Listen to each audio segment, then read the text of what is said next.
ফ্রিজে অনেক দিন পটলগুলো রেখে দিয়েছিলাম, তার জন্য পটলগুলো কেমন শুকনো শুকনো হয়ে গেছে, হলুদ হয়ে গেছে। এই পটলগুলো দিয়ে আজকে আমি পটল বাটার রেসিপিটা আপনাদের করে দেখাবো। পটলটা ভালোভাবে ধুয়ে নিয়ে হালকা খোসা ফেলে দিয়ে ছোট ছোট টুকরো করে নিয়েছি। ভিতরটা দেখুন কেমন শুকনো হয়ে গেছে, কিছু পটলের দানা হলুদ হয়ে গেছে। আমি সব একসাথে পেস্ট করব। আর এর সাথে লাগবে রসুন, কাঁচা লঙ্কা, কালো জিরে আর পেঁয়াজ কুচি। এবার আমি পটলগুলো মিক্সিতে দিয়ে ভালোভাবে পেস্ট করব। এখানে দিয়ে দিলাম পটল। এটা ভালোভাবে মিক্সিতে পেস্ট করতে হবে, যেন কোনো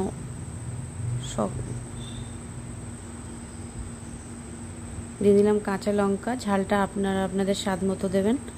দিলাম রসুন আর দেবো কালো জিরে।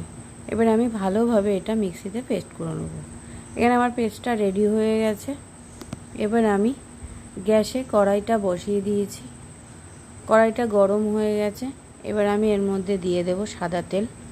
পরিমাণ মতন সাদা তেল দিয়ে দিলাম।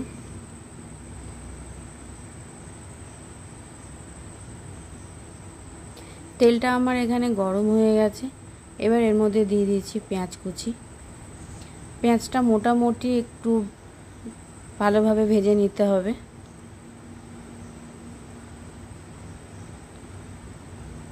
পেঁয়াজটা ভালোভাবে ভাজা হওয়ার জন্য, তাড়াতাড়ি ভাজা হওয়ার জন্য আমি এর মধ্যে দিয়ে দিলাম স্বাদ মতন লবণ।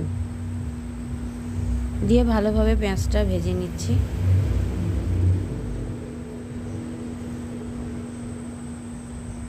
পেঁয়াজটা মোটামুটি এখানে আমার ভাজা হয়ে গেছে। এবার এর মধ্যে দিয়ে দিলাম পটলের পেস্টটা। এবার গ্যাসের ফ্লেমটা আস্তে করে দিয়ে লো ফ্লেমে এটাকে আস্তে আস্তে নাড়তে থাকবো, যতক্ষণ না এর এই জলটা মরে আসে। ভালোভাবে এটাকে শুকনো করতে হবে। দিয়ে দিলাম সামান্য চিনি। আপনারা আপনাদের স্বাদ মতন নুন, লঙ্কা আর চিনিটা দিয়ে নেবেন। এখানে আমার মোটামুটি একটা রেডি হয়ে গেছে, সম্পূর্ণ জলটা শুকিয়ে গেছে। এবার আমি এটাকে নামিয়ে গরম ভাতে সার্ভ করব। একবার এইভাবে বানিয়ে খেয়ে দেখবেন, অবশ্যই ভালো লাগবে।